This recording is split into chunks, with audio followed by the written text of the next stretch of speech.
Hi there, future scientists and math wizards. Welcome to Smile Road. I'm Sir M, and I created this channel just for you, senior high school students looking to make science and math easier, clearer, and yes, even more fun. On Smile Road, we explore exciting lessons in general science, solve real-life problems in general mathematics, and learn how these subjects connect to the world around us, from floating boats to your monthly budget. Each meeting, I'll guide you through lessons using simple explanations, real-life examples, and even a few challenges to keep your brain sharp. Whether you're reviewing for exams, catching up on class topics, or just curious about how the world works, you're in the right place. Don't forget to hit that like, subscribe, and notification bell so you won't miss any of our learning adventures here on Smile Road. So, are you ready to start this journey with me? Let's walk the road of knowledge with a smile. Our lesson for today is about classifying data by levels of measurement in statistics. This is quarter 2 of grade 11 general mathematics for the area data and probability, DP. So for the quarter 2 data and probability lesson 15, classifying data by levels of measurement in statistics. Intended learning outcomes. By the end of the lesson, the learners are expected to A. Define the 4 levels of measurement in statistics: normal, ordinal, interval, and ratio. Differentiate among the levels of measurement basis on their characteristics and allowable statistical operations. Classify given datasets into the appropriate level of measurement. Letter D. Explain why identifying the correct level of measurement is important in analyzing and interpreting data. Apply knowledge of data classification in real-world situations involving decision-making, research, and problem-solving. Importance of data classification. In statistics and probability, data can be collected in different forms. Correctly identifying the level of measurement is crucial because it determines what kind of statistical techniques can be used for analysis. Using the wrong measure or test can lead to invalid conclusions. The 4 levels of measurement. S.S. Stevens, in the year 1946, proposed that data can be measured at 4 different levels: nominal, ordinal, interval, and ratio. Each level provides a higher degree of precision and information. In the nominal level, definition. Data are categorized into distinct groups or labels without any order or ranking. The characteristics of nominal level. Categories are mutually exclusive. Numbers if used are just labels and really are not the values. Examples: gender, male, female; blood type, A, B, AB, O, Nationality, Filipino, Japanese, American, Taiwanese. Appropriate statistics, frequency counts, mode, percentages.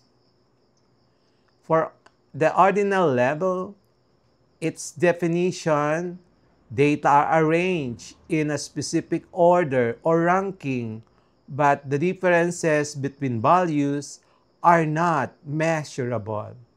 So characteristics, ranking matters, but the actual distance between ranks is not meaningful.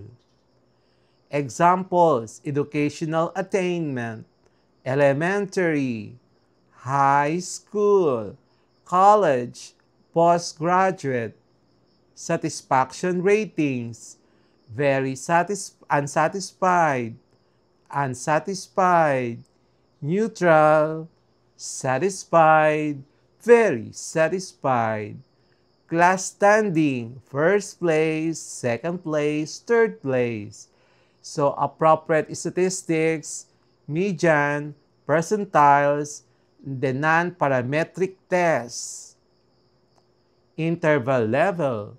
These data are ordered and the differences between values are meaningful, but there is no true 0 point. So characteristics equal intervals between values. 0 is arbitrary and not absolute absence. Examples, temperature in Celsius or Fahrenheit. So a degree centigrade does not mean no temperature. So the dates, year 2000, year 2010, year 2020. Appropriate statistics. We have the mean, standard deviation, and correlation. Ratio level. So data have all properties of interval data, but also include a true 0 point, which indicates the absence of the variable. So the characteristics, ratios are meaningful. Example, one value can be twice another. Examples, height, weight, age, income, number of children, distance traveled, appropriate statistics, all descriptive and inferential statistics, the mean, median, mode, variance, coefficient of variation, and many others. So why classification matters? Statistical analysis depends on measurement level. For example, mean cannot be computed for nominal data. Correlation makes sense only for interval or ratio data. Practical applications. In research, misclassification leads to wrong statistical tests. In business, misinterpreting survey results can result in poor decisions. In science, measurement accuracy is crucial for valid experiments. Key takeaways. So correctly classifying data according to its level of measurement, nominal, ordinal, interval ratio, ensures that the most appropriate and valid statistical methods are used. Practice problems for our Quarter 2 Data and Probability Lessons 15. Lesson 15. Classifying data by levels of measurement in statistics. Directions. So for each situation, identify the correct levels of measurement of the data. Is it nominal, ordinal, interval, or ratio? Number 1. Types of transportation used by students. the bus, jeepney, tricycle, car, bicycle. So we are given types of transportation used by students. The bus, the jeepney, tricycle, car, bicycle. Required the level of measurement. So solution, these are categories without order or ranking. So the final answer is nominal. Number 2, blood types of hospital patients, AB, AB, O. So we're given blood type of hospital patients which are type A, type B, type AB, and type O. Required the level of measurement. So solution, blood types are categories only, no order. So the final answer is nominal. Practice problem number 3. Brands of bottled water sold in a store. So we're given brands of bottled water sold in a store. So we are asked to determine the level of measurement. The solution would be brand names are categorical without ranking. So our final answer is nominal. Practice problem number 4. Favorite subject of students, which could be math, science, English, Filipino. So we are given favorite subject of students, math, science, English, Filipino. Required level of measurement. So solution, subjects are labels or categories and there is no hierarchy. So the final answer is nominal. Number 5. Civil status of employees, single, married, widowed, divorced. So we're given civil status of employees, which could be single, married, widowed, divorced. So required the level of measurement. Our solution, categories only, and there is no ranking. So our final answer, it's nominal. Practice problem number 6. Ranking of students in a singing contest. First place, second place, third place. So we are given the ranking of students in a singing contest. First, second, third. So required the level of measurement.